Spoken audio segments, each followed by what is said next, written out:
They've won 4 in a row, like you said, Damo, but 3 of those have been close and they've made the right decisions in the last quarter in all those. So let's have a look at last quarter highlights and Dockers making the right decisions.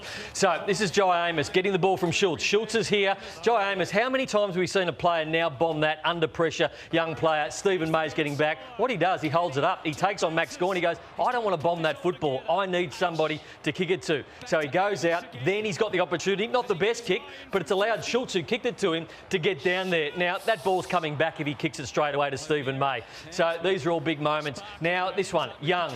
He's on the most dangerous player in Bailey Fritsch, but he decides to go off him and take a chance and intercept the ball. That is brilliant by Young, and he sends it back the other way. This is a big moment. Luke Jackson was great yesterday. Outpoints Max Gawn. This is a big moment because the Demons are coming late in this last quarter. Jackson takes that mark. Now we go back in the middle. 2 points the difference. You need someone to stand up and get a clearance. It's Brayshaw, the fend off, and then they go inside forward 50. They don't kick a goal out of this one, but the ball comes back out, and who does the job again? Brayshaw gets the football, needs to make the right decision. Only 3 minutes to go. Inside forward 50, hits the target. They kick the goal. Fremantle with the big moments. Welcome back. You are watching the Sunday Footy Show, and if you're a Melbourne fan, well, don't turn away because there were some positives to come out of this, but the 4 points are heading to Fremantle. Yeah, they missed, the Demons missed their 2 players, Hunter and also Oliver, who went out. Petrarca was very good. Brayshaw, we've shown some highlights of him. Young at half-back, still going really nicely. Jai Amos is playing some pretty good football, and I love their pace on the outside. But very fortunate to join us from Walyalup, who played yesterday, was Jordan Clark. And Jordan, welcome to the Sunday Football Show. 4 weeks ago, maybe even 5 weeks ago, you played against the Brisbane Lions, and I thought you changed the way your game plan played that day with more handball out of the back end, and it's been a good process.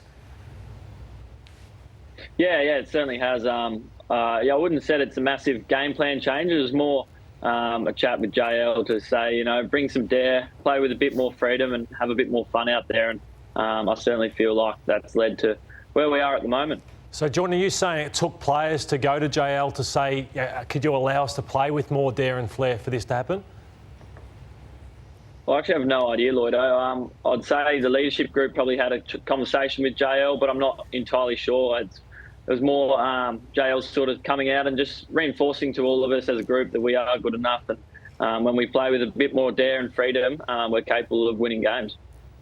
We saw the midfield response yesterday, and to be fair, for the last 4 weeks has been, that was where you were challenged. Your ground ball stuff was a little bit ordinary in the first part of the year, but you've responded through the likes of Sarong, who's been enormous all year, but Brayshaw as well has hit some really good form, and Jackson in the ruck yesterday was a marvel. Yeah, exactly right. Mids have led the way the last probably 6 weeks, and Caleb's been very good all year, so...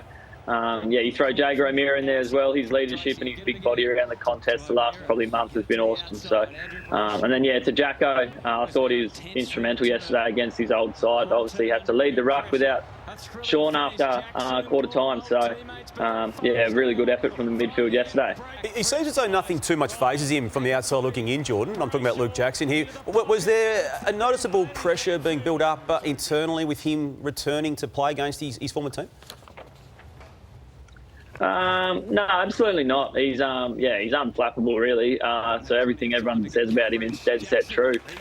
He just took it in his stride, and he said to me before the game yesterday, we were at a cafe and someone said to him, big game, mate, how you going? And he just said, just another game of footy.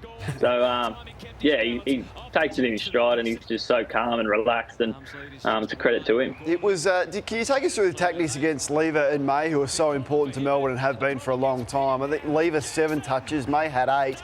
First time ever that those two have had under 10 when they've played together. What were the tactics on how to combat them? Yeah, right. I didn't know that, but I think it's obviously when you verse teams, you want to take away their strengths, and obviously those two boys rolling down the line of ball and intercept marking is a big strength of theirs. So I think we just tried to limit that as much as we could, and obviously we did it pretty well yesterday. Would have been a gloomy place, Perth football 5 weeks ago. The Dockers are flying. Do you feel for your crosstown rivals at the moment? Like I said during the week, obviously I hate seeing people injured, and they have a significant amount of injuries. So in that aspect, I definitely feel sorry for the blokes who are on the sidelines and watching a lot of footy. But in terms of feeling sorry for the club and where they're at, it's probably none of my business, really. So, no, I don't really have any sort of feelings for them at the moment. in terms of taking down Melbourne like you did yesterday, did you actually watch vision of what you did to them last year as well in preparation for that performance?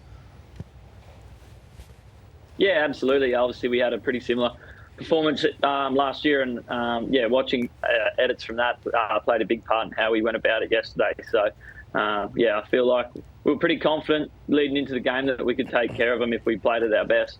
Well, you got the bye now, Jordan. So where are you? Are you back in Perth already, or are you still here in Melbourne? No, I'm back home now. We a few boys are still over there. Obviously, we got a few days off, but I shot home. We got in last night about 10 o'clock, so it's really good. All right, prize pack coming up very shortly, and hopefully little something to put on those empty shelves behind you there, Jordan. Yeah, I don't read any books, can you tell? So let's have a look at the votes from yesterday, and I thought Luke Jackson was the best man on the ground. Brayshaw not far behind him. Petrarca flew the flag, and Hayden Young, I'm impressed with him every time I see him play.